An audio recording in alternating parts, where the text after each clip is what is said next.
There's a seed packet an Amish grandmother in Lancaster County keeps tucked inside her kitchen Bible. $2. Fits in your palm. The plant it grows has been quietly replacing allergy pills, migraine medicine, and antibiotic ointments in that household for over 200 years. Most people walk past it at the garden store without a second glance. But a published clinical trial found that what's inside this plant dropped systolic blood pressure by 3.6 points and reversed a 30-year history of chronic allergies in a matter of weeks. You know what happens every single year? You're standing in the pharmacy aisle, again, staring at a wall of little boxes. Antihistamines for the allergies that never fully go away. Ibuprofen for the headaches that keep coming back. Some overpriced tube for the skin flare-up that showed up out of nowhere. You grab what you need, swipe your card, and tell yourself this is just life. This is just what being an adult costs. So you take the pills. They work. Sort of. The allergy pill makes you drowsy. The migraine medication helps, but only if you catch it early enough. The ointment clears things up for a week, maybe 2. Then the same problem is back. Same symptoms. Same aisle. Same card swipe. And somewhere in the back of your mind you start to wonder, is there something that actually handles this at the root? Not masks it, not manages it, handles it. I did that pharmacy routine for years before I realized something. The families I was about to learn from, cultivating the same gardens in Lancaster County since 1737. Most of them had never needed that aisle at all. Not because they were lucky, not because they were different, because they were growing something the rest of us had completely forgotten about. I'll be honest, for a long time, I would have rolled my eyes at what I'm about to share. I grew up thinking if something genuinely worked, a doctor would prescribe it. If a plant had real medicinal value, a pharmaceutical company would have found it, bottled it, and put it on a shelf. That was my framework.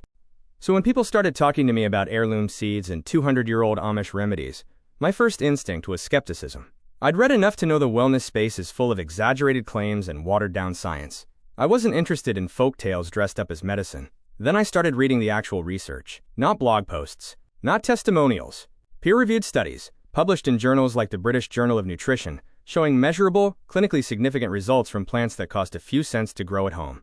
And I started spending time around communities that had been doing this quietly, consistently, for generations. Not as a trend, not as a movement, simply as the way things were done. What shifted everything wasn't an opinion. It was a number. One $2 seed packet matched against $400 in monthly medications, treating the exact same condition. Same biological mechanism, completely different price tag. That's when I stopped being skeptical and started paying very close attention. Here's what completely reframed how I think about home medicine. I had always assumed pharmaceutical treatments and garden plants were two separate categories. One was science, the other was folklore. That line felt obvious. It felt settled. But that line was never real. What Amish families in Lancaster County understood, and what the research actually confirms, is that the active compounds inside these heirloom plants are the same compounds pharmaceutical companies isolate and sell back to you at 1,000% markup. The molecule quercetin, clinically proven to reduce blood pressure and reverse allergic responses, doesn't originate in a laboratory. It originates in the dry outer skin of a common onion, a variety these families have been growing since before the United States existed. The chemistry is identical. The difference is that one version costs $40 to $60 a month. The other grows in 4 square feet of backyard soil from a $2 seed packet. The Amish never separated their garden from their medicine cabinet. To them, those were always the same place. They weren't treating symptoms after they appeared. They were cultivating the conditions that prevented most symptoms from developing in the first place. That is a fundamentally different way of thinking about your health. Today I'm going to walk you through exactly what these families grow, why it works, and how you can start using it in your own backyard, even if you have never gardened a day in your life. Specific plants, specific compounds, the clinical research behind each one, and the exact cost comparison between growing it at home versus what you are paying at the pharmacy every single month. We're talking about plants that address allergies, migraines, respiratory infections, chronic inflammation, skin conditions, and wounds. All from seeds that cost between $2 and $3 a packet. I'm not just going to tell you what to grow.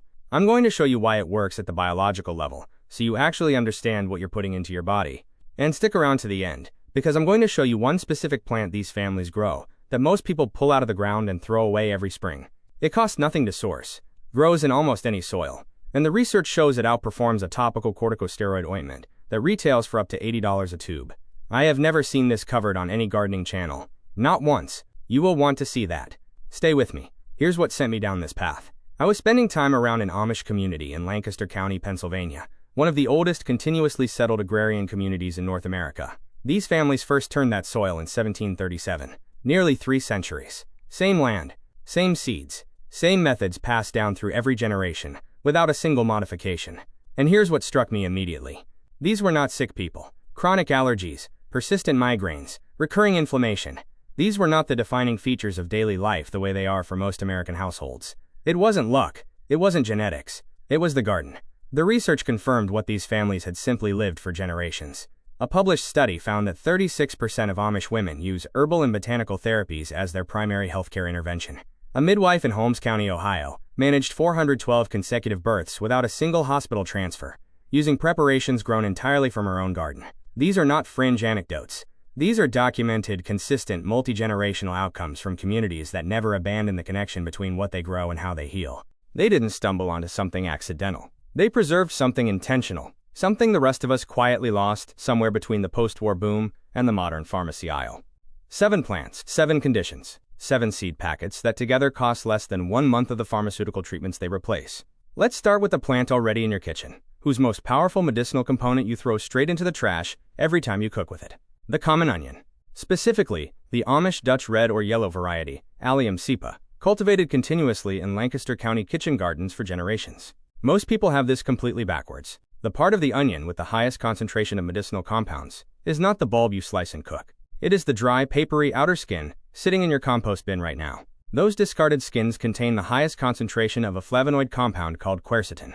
And quercetin is not a folk remedy. It is a clinically documented, biologically active molecule. A double-blind randomized controlled trial published in the British Journal of Nutrition found that 162 milligrams of quercetin, derived from onion skin extract, reduced 24-hour systolic blood pressure by 3.6 millimeters of mercury in hypertensive patients.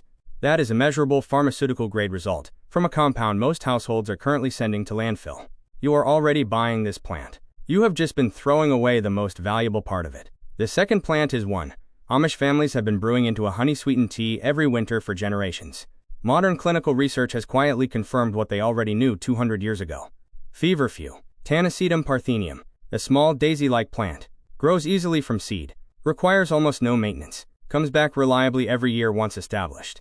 Most people dismiss it as decorative. That is the mistake. The leaves are where the medicine lives. Feverfew contains a compound called parthenolide, a sesquiterpene lactone that directly inhibits prostaglandin synthesis and shuts down the inflammatory cascade before it fully develops. Here is why that matters. Prostaglandins are the compounds your body produces that trigger migraine pain, arthritic inflammation, and fever response during illness. Pharmaceutical migraine medications, triptans, and synthetic NSAIDs target the exact same pathway. Synthetically, at a monthly cost ranging from $40 to over $150 depending on the prescription. A single $2.85 seed packet of Feverfew, started indoors in early spring and transplanted after last frost, produces enough leaf material for daily therapeutic use throughout the entire growing season. At approximately 5 cents per dose, Amish families don't treat migraines as a chronic condition, requiring a lifetime prescription. They grow the answer to it. The third plant is the one I promised you at the beginning. The one most people pull out of their garden and throw away every spring without a second thought. Broadleaf plantain, Plantago major. You almost certainly have it growing in your yard right now. Wide-leafed, low-growing, shows up uninvited in garden borders, along pathways, in lawn edges, every season. Most gardeners treat it as a weed. Amish families treat it as one of the most valuable first aid plants in the entire garden. Conventional thinking has this completely backwards. That plant you are pulling and discarding contains iridoid glycosides, mucilage, and flavonoids, a combination that produces a potent topical anti-inflammatory effect through localized osmotic fluid reduction. In plain terms, it pulls swelling out of tissue faster than almost anything you can buy at a pharmacy. Traditional preparation is a hot mash or poultice applied directly to the affected area. Deep bruises, acute sprains, severe localized swelling after traumatic injury. The clinical comparison is a topical corticosteroid ointment retailing at up to $80 a tube. Broadleaf plantain costs nothing. It is already in your yard, and the families who have used it for 200 years have never once needed a pharmacy for a minor injury. That is the plant I promised you. There it is. The fourth plant addresses something that sends millions of people to urgent care every winter, and it does it through a mechanism so well documented it was historically the active ingredient in prescription cough syrups. Until pharmaceutical companies found a more profitable synthetic replacement, wild cherry bark, Prunus serratina, a native North American tree. Amish families in Holmes County, Ohio, have harvested and prepared it as a respiratory tonic for generations, at approximately 8 cents per fluid ounce to prepare at home. Here is what most people don't know. Wild cherry bark contains cyanogenic glycosides, specifically a compound called prunacin, that acts directly on the respiratory tract as a cough reflex sedative and deep bronchial spasmolytic. It relaxes the bronchial muscles, suppresses the compulsive cough reflex, clears congestion at a structural level, not by numbing the sensation the way most over-the-counter syrups do. Prescription antitussives and codeine-based cough medications target the same pathways. Monthly cost $15 to $50. For a condition that comes back every single winter. Wild cherry bark doesn't require a prescription, doesn't require a pharmacy visit. It requires a small section of bark, a preparation method passed down orally for 2 centuries, and 8 cents worth of materials.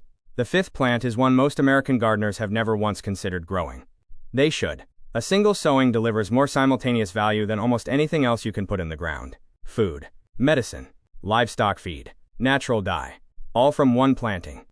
Amaranth, specifically the burgundy or Hopi red dye variety, Amaranthus species, cultivated across traditional agrarian gardens for generations, as what researchers now classify as a complete nutritional and therapeutic foundation.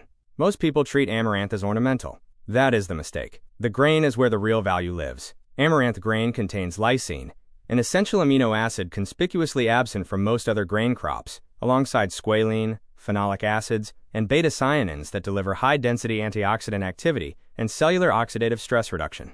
Here is why that matters practically. Chronic metabolic oxidative stress is the underlying biological condition linked to fatigue, accelerated aging, and systemic inflammation. The pharmaceutical response is synthetic multivitamins and dietary protein supplements. $20 to $50 monthly. Amaranth costs 3 cents per serving to produce at home. It yields edible microgreens, leafy vegetables, high-protein grain, and livestock feed. 1 seed packet. 1 growing season. 1 small section of garden bed. The sixth plant is already in your kitchen. You just don't know what it's actually doing to your body every time you eat it. Sweet basil, Ocimum basilicum, specifically the Genovese or Holy Tulsi variety, cultivated by traditional agrarian families for generations as both a culinary staple and a medicinal foundation. Here is what most people miss. Sweet basil contains 3 distinct active compounds, rosmarinic acid, linalool, and eugenol, working through 3 separate biological mechanisms simultaneously. Rosmarinic acid scavenges free radicals and inhibits lipid peroxidation, the cellular damage process that drives chronic inflammation. Linalool modulates the nervous system response to inflammatory triggers. Eugenol delivers direct antimicrobial activity against minor bacterial pathogens. 3 pathways. 1 plant. 4 cents per dose. That 3-pathway action is exactly what pharmaceutical anti-inflammatories and synthetic antioxidants attempt to replicate. At a combined monthly cost of $30 to $90, sweet basil grows in containers on a windowsill, in raised beds, in garden borders, anywhere with 6 hours of sunlight. No special soil, no synthetic fertilizers, no expertise beyond basic watering. Amish families have never needed a prescription anti-inflammatory. They grow one every summer without thinking twice. The 7th plant closes the loop on wound care, chronic skin conditions, and the dermatological problems, acne, eczema, slow-healing injuries, that conventional medicine addresses almost exclusively with expensive topical prescriptions and repeated dermatologist visits. Burdock root. Arctium lapa, a large, deep-rooted plant that grows readily from seed. Foraged and cultivated by traditional agrarian families for generations as their primary skin and wound-healing intervention. Here is what makes this plant remarkable. Burdock root contains lignans and polyacetylenes that regulate extracellular matrix metabolism, the biological process that governs how your skin repairs and rebuilds itself after damage. Specifically, these compounds activate the WNT beta-catenin signaling pathway. Cellular adhesion, structural tissue remodeling. At the dermal level, that is the exact pathway topical retinoids and specialized dermatological creams target. Those treatments retail between $30 and $120 per tube for conditions requiring continuous, long-term application to manage. Burdock root costs 10 cents per dose. Foraged from roadsides or grown directly from seed in deep, loose garden soil. Published wound healing research confirms what Amish families have practiced without interruption for 2 centuries. This plant doesn't just soothe the surface. It works at the structural level where actual tissue repair happens. Let me tell you what happened the first time I put this to the test, because I didn't believe it until I lived it. A few summers back I developed a persistent skin condition on my forearm. Chronic, recurring, resistant to everything I tried. 2 different over-the-counter cortisone creams. A prescription topical my doctor recommended. Each one calmed things down for a week, maybe 10 days. Then the same patch came back angrier than before. $90 over 3 months. Getting nowhere, so I did what I should have done from the start. I prepared a burdock root application exactly as I had learned it. Dried root, prepared simply, applied topically twice daily. 6 weeks. That is all it took. A condition that had cycled back on me repeatedly for an entire summer, resolved, and stayed resolved. I am not telling you burdock root cures every skin condition. I am telling you the biological mechanism is real, the research supports it, and my own experience confirmed what Amish families in Lancaster County have known for 200 years. The garden was the answer. It was always the answer. I just wasn't growing the right things in it. Here is what deserves to be said directly, because once you see it, you cannot unsee it. The 7 plants I just walked you through are not obscure, not difficult to grow, not hard to source. Several are already growing in your yard uninvited. The clinical research is published, peer-reviewed, and freely accessible. The active compounds are documented. The biological mechanisms are understood. So why has nobody told you this? There is no financial incentive to tell you.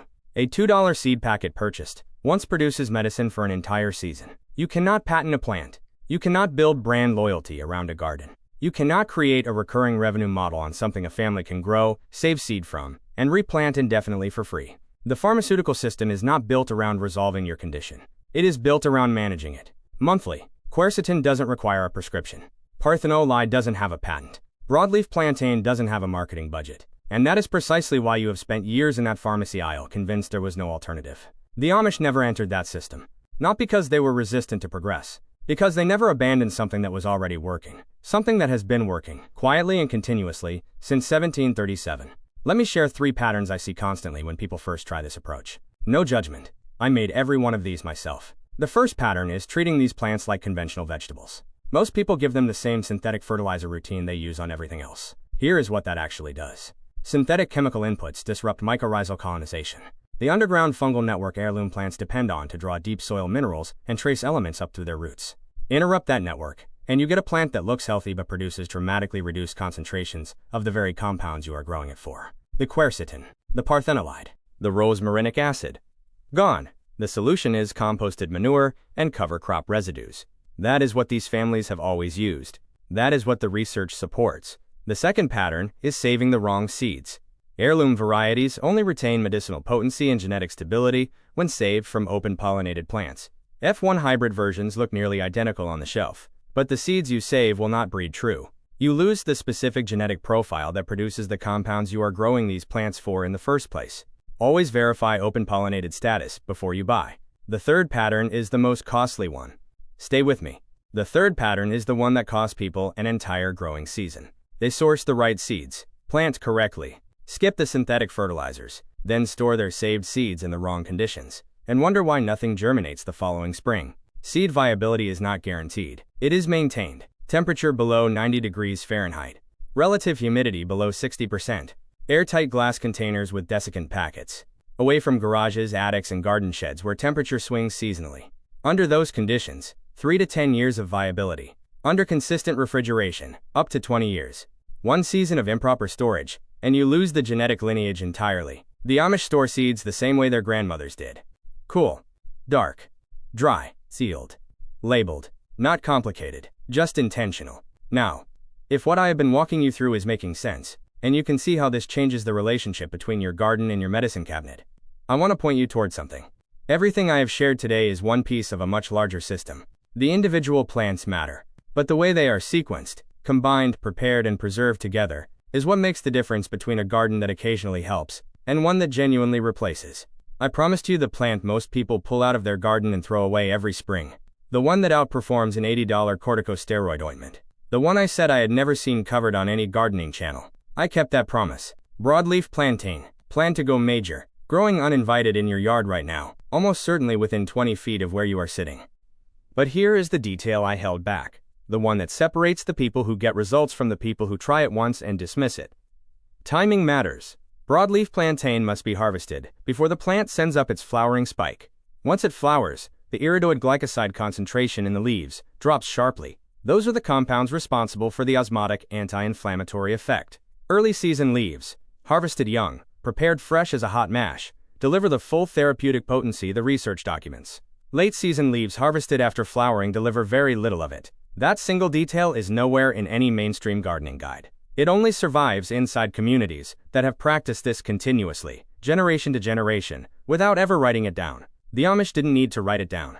They just never stopped doing it. That is what 200 years of Amish agrarian wisdom looks like when you hold it against modern clinical research. 7 plants, 7 documented biological mechanisms, 7 seed packets that together cost less than 1 monthly pharmacy refill, An onion whose discarded skins contain a clinically proven blood pressure and allergy compound. Feverfew, targeting the same inflammatory pathway as prescription migraine medication, at 5 cents a dose.